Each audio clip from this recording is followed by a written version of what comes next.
Bismillahirrahmanirrahim. Assalamualaikum warahmatullahi wabarakatuh. Halo Bapak Ibu guru hebat, ketemu lagi dengan saya Hendro Panduwinata, calon guru penggerak angkatan 2 dari SMA Negeri 1 Sikur, Kabupaten Lombok Timur. Apa kabar Bapak Ibu guru hebat? Semoga Bapak Ibu guru hebat juga dalam keadaan baik-baik saja, tetap dalam keadaan sehat, dan tetap semangat untuk terus belajar. Ya, Bapak Ibu guru hebat, kali ini saya akan membahas mengenai modul 3 dalam Diklat Calon Guru Penggerak Angkatan 2. Nah, adapun yang ada pada modul 3 ini yaitu pengambilan keputusan kita sebagai pemimpin pembelajaran. Nah, adapun yang lebih khususnya kali ini saya akan membahas mengenai koneksi antar materi yang ada di modul 3 ini dengan modul-modul sebelumnya, dari modul 1, modul 2 sampai modul 3 kali ini. Ya, ada beberapa pertanyaan pemantik yang ada di modul 3 ini yang akan menjadi panduan saya melakukan memberikan pendapat saya, memberikan pemikiran saya terhadap pengambilan keputusan yang akan kita ambil sebagai pemimpin pembelajaran. Bapak Ibu guru hebat, untuk lebih lanjutnya Bapak Ibu guru hebat tetap bisa memantau, menonton video saya ini. Semoga apa yang ada dalam video ini memberikan kita pemahaman baru, khususnya bagi diri saya pribadi dan kepada Bapak Ibu guru hebat sebagai referensi. Adapun jika mungkin Bapak Ibu guru hebat tidak sependapat dengan saya atau ada kritik atau saran dari video ini, dari pemahaman saya ini, Bapak Ibu guru hebat bisa memberikan komentar pada kolom komentar yang ada pada channel saya ini. Oke, Bapak Ibu guru hebat, kita mulai saja ya. Nah, pertanyaan pemantik pertama. Bagaimana pandangan Ki Hajar Dewantara dengan filosofi Pratap Triloka memiliki pengaruh terhadap bagaimana sebuah pengambilan keputusan sebagai seorang pemimpin pembelajaran diambil?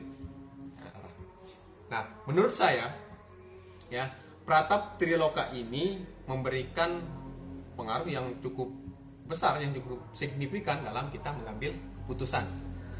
Karena sebagai seorang guru, seorang pendidik yang akan menjadi pemimpin pembelajaran, kita mengambil keputusan itu tentunya seperti yang disampaikan di Pratap Triloka itu, kita harus menjadi seorang tauladan, kita harus menjadi pemberi motivasi, dan kita harus menjadi pemberi dukungan.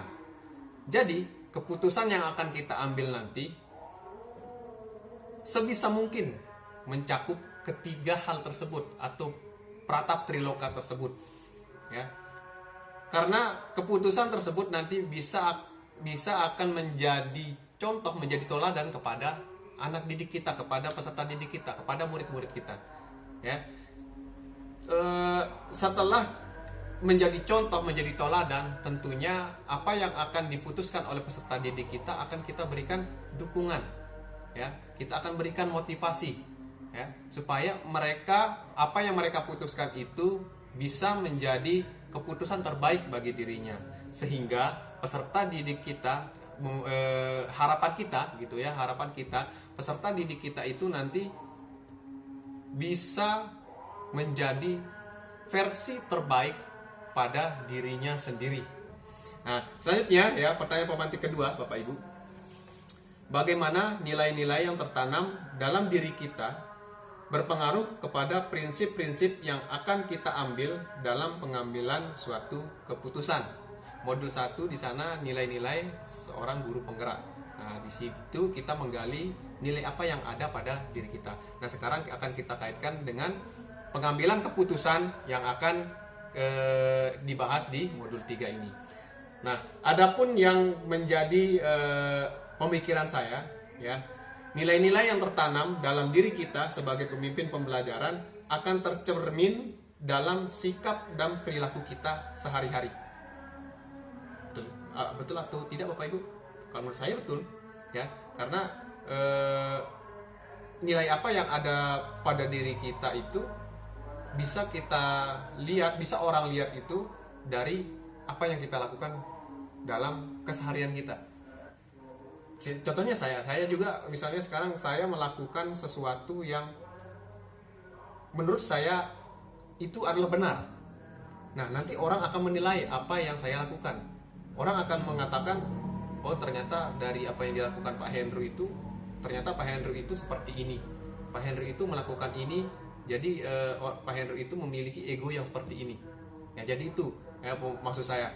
Jadi prinsipnya Bapak Ibu, menurut saya dalam setiap keputusan yang kita ambil akan menjadi cermin nilai-nilai yang ada pada diri kita. Jadi itu Bapak Ibu, ya. Keputusan yang akan kita ambil adalah merupakan cermin dari nilai-nilai yang ada pada diri kita. Itu pendapat saya Bapak Ibu. Oke. Nah, kita lanjut Bapak Ibu guru hebat. Pertanyaan selanjutnya. Bagaimana kegiatan terbimbing yang kita lakukan pada materi pengambilan keputusan berkaitan dengan kegiatan coaching atau bimbingan yang diberikan pendamping atau fasilitator dalam menjalankan proses pembelajaran kita, terutama dalam pengujian pengambilan keputusan yang telah kita ambil. Apakah pengambilan keputusan tersebut telah efektif? Atau masihkah ada pertanyaan-pertanyaan dalam diri kita atas pengambilan keputusan tersebut, Bapak Ibu? Ya, hal-hal ini tentunya bisa dibantu oleh sesi coaching. Ya, sesi coaching ini sudah kita lakukan kemarin di modul 2, Bapak Ibu.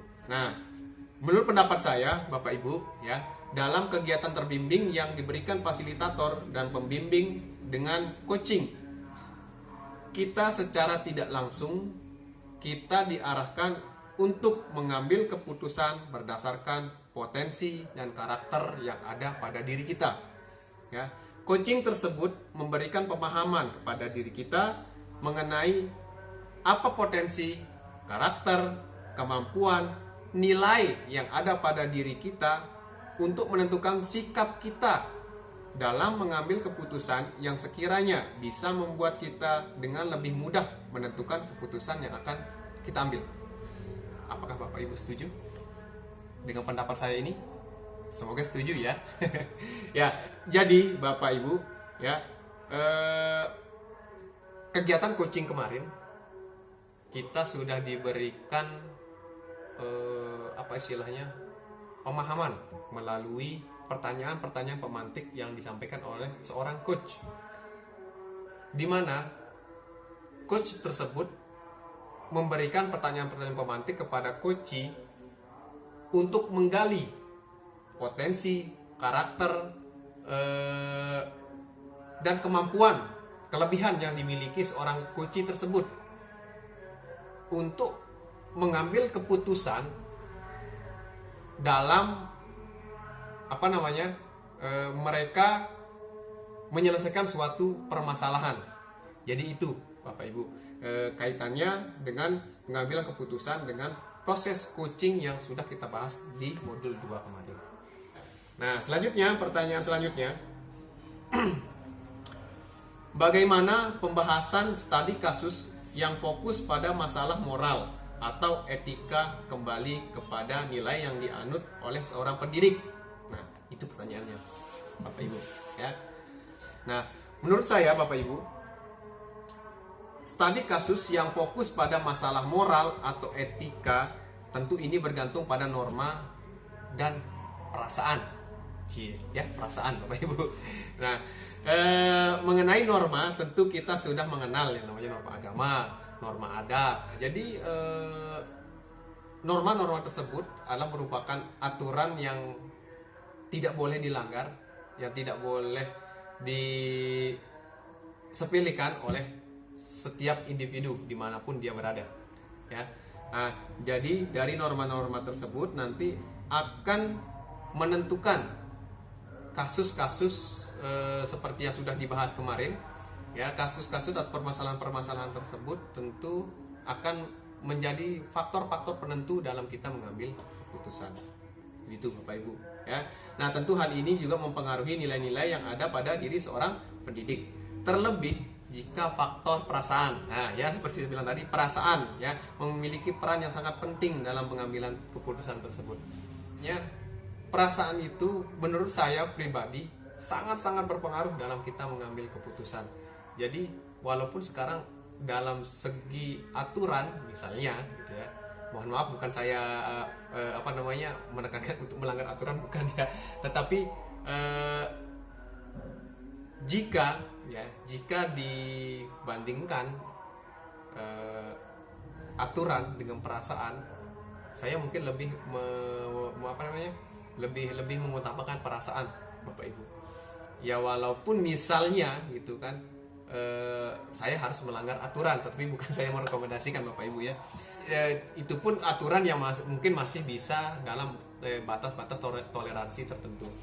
Ya contohnya, ketika saya misalnya seorang guru BK Bapak Ibu ya, ketika ada anak-anak atau salah seorang siswa yang terlambat, dalam segi aturan kita harus memberikan mereka sanksi, memberikan mereka poin pelanggaran berdasarkan aturan yang ada di sekolah Bapak Ibu. Tetapi tentunya tidak etis juga kalau langsung kita memberikan sanksi tersebut. Tentunya kita harus tanya kepada anak tersebut, apa alasannya dia terlambat, kenapa dia terlambat. Kalau misalnya nanti alasannya tersebut memang ada sesuatu yang sangat mendesak begitu, seperti yang pernah terjadi sebelumnya Bapak Ibu, saya ceritakan sedikit. Ada siswa saya terlambat hampir 1 jam terlambatnya, dengan alasan di adat kita gitu ya, khususnya di Lombok ini, peringatan 9 hari meninggalnya orang tersebut, kita buat sebuah acara begitu. Nah, anak ini terlambat dengan alasan itu. Dia diminta tolong oleh orang tuanya untuk membelikan sesuatu yang berkaitan dengan acara tersebut. Jadi, menurut Bapak Ibu ini, apakah tetap akan saya berikan sanksi anak tersebut atau bagaimana? Jadi kalau saya pribadi, saya tidak akan tega memberikan dia sanksi seperti itu, karena memang dia dalam artian membantu keluarganya, ya. Dalam artian dia masih dalam suasana berduka. Tentu saya tidak akan tega. Jadi menurut saya pribadi, tidak apa-apa saya tidak mengikuti aturan, tetapi anak ini diberi penghargaan, ya, diberi penghargaan bahwa dia masih mau sekolah, ya, walaupun dia sebelum berangkat sekolah harus menolong orang tuanya atau keluarganya, di mana dia dalam suasana berduka, tetapi dia masih mempunyai keinginan untuk tetap masuk sekolah walaupun terlambat, ya. Jadi ini mungkin dilema bagi saya pribadi sebagai seorang guru BK. Tapi kembali lagi, kalau memang benar-benar itu mendesak dan ketika itu sudah masuk sekolah dan dia diminta tolong, saya rasa tidak ada masalah jika anak itu terlambat kalau memang alasannya seperti itu. Itu menurut saya Bapak Ibu, ya, karena kita harus mengutamakan perasaan. Itu menurut saya. Oke. Ya, kita lanjut Bapak Ibu ya ke pertanyaan selanjutnya. Bagaimana pengambilan keputusan yang tepat tentunya berdampak pada terciptanya lingkungan yang positif, kondusif, aman, dan nyaman. Ya, Bapak Ibu. Nah, menurut pendapat saya, sudah pasti menjadi tujuan utama dalam pengambilan keputusan tersebut. Ya, yang berdampak pada terciptanya lingkungan yang positif, kondusif, aman, dan nyaman. Jadi, pengambilan keputusan yang tepat adalah yang dapat memberikan rasa aman dan nyaman kepada siapapun yang terlibat dan terdampak dari keputusan yang kita ambil tersebut. Ya, jadi tidak ada yang merasa dirugikan sehingga situasi tetap kondusif dalam lingkungan yang positif. Kalaupun ada yang dirugikan, Bapak Ibu, ya, kalaupun ada yang dirugikan, maka kita mengambil keputusan dengan mempertimbangkan resiko seminimal mungkin, ya, dan memiliki solusi lain untuk meminimalisir resiko tersebut. Jadi itu Bapak Ibu ya. Jadi memang tujuan utama kita mengambil keputusan itu untuk memberikan rasa aman dan nyaman bagi semua orang, yang terutama yang terlibat dan terdampak dari keputusan yang kita ambil tersebut. Gitu ya. Jangan sampai ada yang merasa dirugikan. Toh pun kalau ada yang merasa dirugikan, tentunya kita harus meminimalisir ya seminimal mungkin resiko yang terjadi dengan merugikan pihak-pihak tersebut. Nah, selanjutnya Bapak Ibu, apakah kesulitan-kesulitan di lingkungan Anda yang sulit dilaksanakan untuk menjalankan pengambilan keputusan terhadap kasus-kasus dilema etika ini? Apakah ini kembali ke masalah perubahan paradigma di lingkungan Anda? Ya, kalau saya bilang ada, ya pasti ada. Malah kalau saya bilang tidak ada, mungkin saya bohong gitu ya. Kalaupun misalnya kesulitan itu ada ya, apalagi ini kita berada di sekolah yang diisi oleh banyak individu, banyak karakter, banyak kepentingan ya Bapak Ibu, tentunya akan menjadi faktor penentu juga dalam pengambilan keputusan. Salah satunya ya yang mungkin menjadi kesulitan terbesar bagi saya di lingkungan saya ya, mohon maaf Bapak Ibu, adalah, atau mungkin Bapak Ibu juga merasakan ya di tempat lain, yaitu ego dari setiap individu ya. Tentunya setiap individu itu punya ego tersendiri, punya kepentingan tersendiri, punya karakter tersendiri. Karena setiap individu itu memang unik Bapak Ibu ya. Jadi dalam pengambilan keputusan, kesulitan khususnya di saya itu menyatukan persepsi dari setiap orang, menyatukan pandangan dari setiap orang tersebut. Itu yang mungkin agak sulit bagi saya, khususnya di lingkungan tempat saya. Ya mungkin juga di lingkungan Bapak Ibu guru sekalian juga mungkin pernah merasakan juga gitu ya. Nah, mengenai perubahan paradigma, ya tentu saja iya begitu ya. Karena dalam memberikan pemahaman kepada orang lain tidak semudah kita membalikan telapak tangan Bapak Ibu ya. Ada yang mudah memahami dan mengikuti, dan ada pula yang tidak bisa memahami, tidak peduli, bahkan terkesan cuek, acuh tak acuh dengan apa yang kita sampaikan, keputusan yang kita berikan. Oke, Bapak Ibu guru hebat, selanjutnya ya. Pada akhirnya, apakah pengaruh pengambilan keputusan yang kita ambil ini dengan pengajaran yang memerdekakan murid-murid kita? Ya. Nah, pengaruh pengambilan keputusan ini tentunya berdampak pada pengajaran yang memerdekakan murid-murid kita, Bapak Ibu, menurut saya. Ya. Dalam arti, apa yang kita putuskan nanti akan memberikan ketentuan apakah kita akan benar-benar memberikan pengajaran yang memerdekakan, atau hanya sekedar mengikuti, atau mungkin bahkan tidak sama sekali memberikan pengajaran yang memerdekakan kepada murid-murid kita, dalam artian kembali ke paradigma lama ya. Dan itu semua tergantung dari kita ya Bapak Ibu, seperti yang mungkin sering kita dengar ya, sering Bapak Ibu dengar, kalau bukan kita ya siapa lagi gitu ya, kalau bukan sekarang kapan lagi begitu. Nah, selanjutnya Bapak Ibu, bagaimana seorang pemimpin pembelajaran dalam mengambil keputusan dapat mempengaruhi kehidupan atau masa depan murid-muridnya? Menurut saya tentu pasti gitu ya. Karena seorang pemimpin pembelajaran dalam mengambil keputusan tentu bisa mempengaruhi kehidupan atau masa depan murid-muridnya. Dalam artian, apa yang kita putuskan nanti kan kita akan sampaikan kepada murid-murid kita Bapak Ibu ya. Nah, jadi apa yang kita sampaikan itu nanti murid-murid kita akan mendengarkan, akan mencerna, akan memikirkan apa yang kita sampaikan ya. Nah, selanjutnya apa yang mereka dengarkan, apa yang mereka pikirkan itu nanti akan bisa atau membuat pola pikir murid-murid kita itu bisa saja nanti berubah ya. Pola pikir mereka itu bisa saja nanti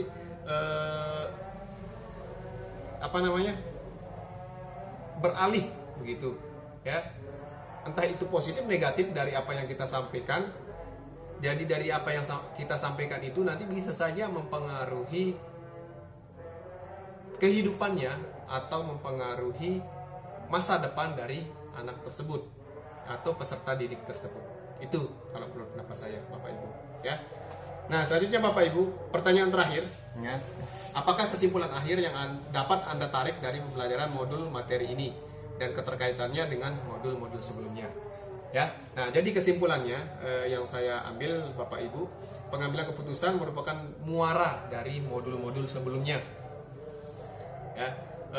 Dari modul 1, modul 2, modul 3, yang pertama ini baru modul 3.1, Bapak Ibu, masih ada 2 modul selanjutnya.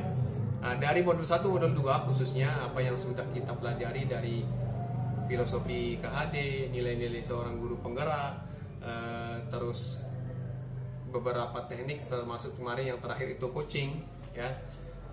Bisa saya bilang pengambilan keputusan ini adalah muara dari modul 1 dan modul 2. Pengambilan keputusan ini nanti seperti aliran sungai, ya.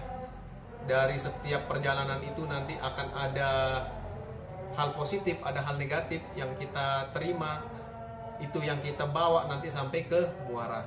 Nah, dari pengambilan keputusan ini yang ada di muara ini nanti akan menyebar lagi kepada laut beserta isinya. Nah, laut beserta isinya ini adalah anak-anak kita, murid-murid kita yang ada di lingkungan kita, Bapak Ibu. Jadi pengambilan keputusan ini adalah muara dari modul-modul sebelumnya, di mana nanti pengambilan keputusan ini akan kita lanjutkan kembali kepada orang-orang yang terlibat dan terdampak dari pengambilan keputusan ini. Jadi itu kesimpulan dari apa yang saya pelajari, Bapak Ibu, apa yang saya dapatkan dari guru penggerak khususnya modul 1, modul 2 dan modul 3.1 ini. Ya, seperti saya sampaikan tadi, semoga ada manfaatnya khususnya kepada diri saya pribadi dan bisa juga kepada Bapak Ibu guru yang lain. Paling tidak apa yang saya sampaikan ini bisa menjadi referensi Bapak Ibu, ya. Entah itu sebagai referensi yang positif atau yang negatif, atau bisa jadi pertanyaan pemantik juga bagi Bapak Ibu. Seperti saya bilang tadi, kalau memang Bapak Ibu setuju atau tidak setuju, silahkan mengirim komentar di kolom chat channel YouTube saya ini. Nah, jadi Bapak Ibu, mungkin ini cukup untuk pertemuan kali ini, cukup ini saja yang saya sampaikan. Lebih kurangnya mohon maaf. Semoga kita bisa bertemu lagi di lain kesempatan dengan pembahasan materi-materi yang lainnya. Terima kasih Bapak Ibu sudah menyaksikan tayangan saya, video saya. Sekian. Assalamualaikum warahmatullahi wabarakatuh.